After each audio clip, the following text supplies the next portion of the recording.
Okay, thank you very much. So we were supposed to bring something from our project area, so that's why he is here. It's a great sturgeon that used to be really common in the area. Now it's critically endangered. So he's staying here just to make your day even nicer. So our project is based basically on a story of Danube. Danube has been modified for centuries to suit the people's needs.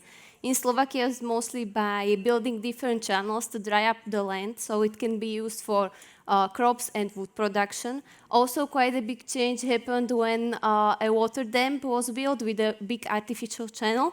So now the channel is actually, this one is taking all the water that used to be around here and here to the hydropower plant.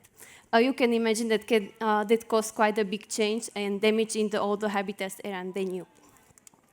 So that's why BROZ has been working on restoring all the habitats. Why we are doing it? Because wetlands, mostly wetlands are around the Danube, are a great source of biodiversity when we are talking, of course, about this climate, not rainforest. Then also the wetlands are really important in mitigating climate change consequences. They can retain really needed water in the landscape. Also, by reintroducing traditional management that used to be in the area, we can support the local community and this way contribute to sustainable living in the area. So, BROZ has been working in the area for more than 20 years. So during this time, we were able to restore different oxbows, side arms, little lakes, sedge, wheat meadows, but also, for example, really special habitats like you can see here. It's a nesting habitat for sand martins. Then we've been running 2 farms. One of them, the one that's here, is actually in Bratislava, the capital of Slovakia. This one is focused on maintaining dry living habitats that are really important for orchids. So now we've been able to grow orchids there, of course, naturally with help of goats. Another farm is near or next to Danube Island, Velký Lel, which is this one. So we've reintroduced the traditional management which would be extensive grazing with the rotation of the animals. We are using mostly cows, sheep, horses, and sometimes buffaloes, like water buffaloes. And this way we can support the biodiversity. I will talk about it a little bit later. And also, last but not least of our achievement is one of the most important things, and it's actually starting the conversation in water management institution in Slovakia to put more effort into managing water courses more sustainably, more nature-friendly, and also to put actual effort into the restoration of habitats. The challenges we are meeting, first of all, it's time, because the longer the habitats are without water, the more damage could be done to them, and some of them may be irreversible, and some of the species can disappear. Also, we are facing lack of water, so we are always discussing with the water management institution how much water would go to the huge artificial channel and how much could go to the previous surrounding of Danube. And also, like everybody, we need money like all the people here. So what would be our ideal future vision? It would be actually restoring of the water dynamics, which is super important. That means there would be different water levels around different times at different places. That means we would create a really diverse landscape that can serve to many, many species, native species, of course. Also, we would like to make the 2 farms self-sufficient, and this way to contribute to sustainable living in the region. Let's talk money. So for the whole project, which would last till 2028, we would need 1.54 million US dollars or euros. Now it's almost the same. Within the project, we would like to fit few actions that I'm going to talk about now. One of them is, for example, taking another step to restoration of Danube inland delta, which is actually the biggest inland delta in Europe. This one is in Slovakia. We are mostly doing it by restoring different side arms that were clogged or somehow filled it with soil, so most of the water goes to the artificial channel. Then in Slovakia, fortunately, it's still possible, even in Europe, to buy land. So if it's possible and we have the finances, we are trying to buy the lands and dedicate them only to nature protection.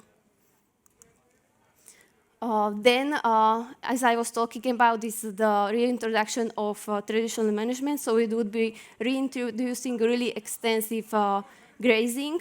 It helps us to prevent the area from overgrowing. So we can, this way, we can create a really diverse landscape where there would be patch of forest, but also patch of grasslands and so on. Then reintroducing pollarding of willows, which can sustain the really sustainable way of getting wood.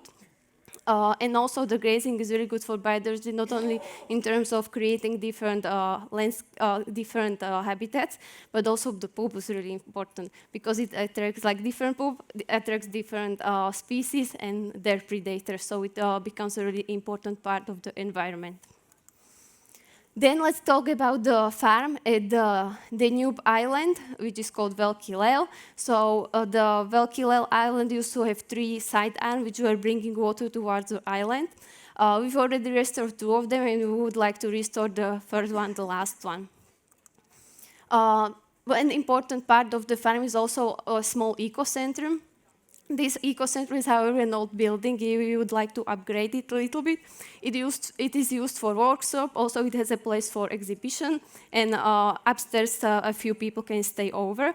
However, because it's not insulated, it's possible to use it only during summer months. So we'd like to use it the whole year around.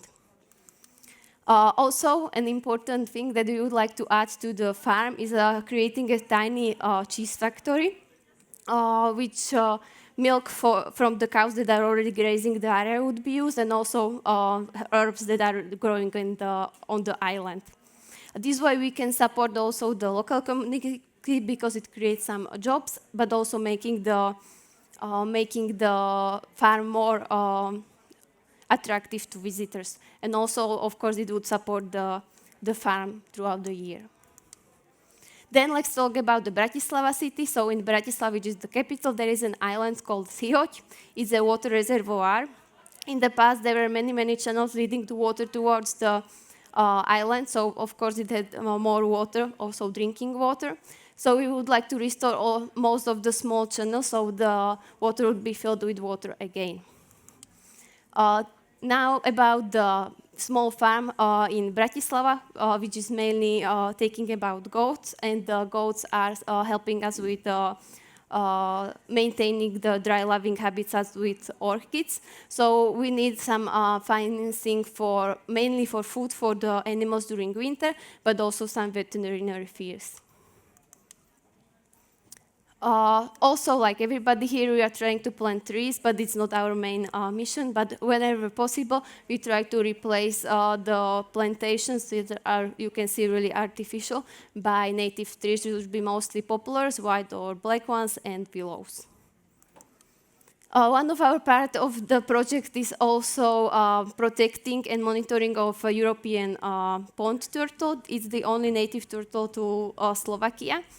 It's endangered by habitat loss, but also predators. So our partner has been training a dog, which is now able to sniff all the nests, and now this way we can protect them from the predators, so at least they have a higher chance to survive.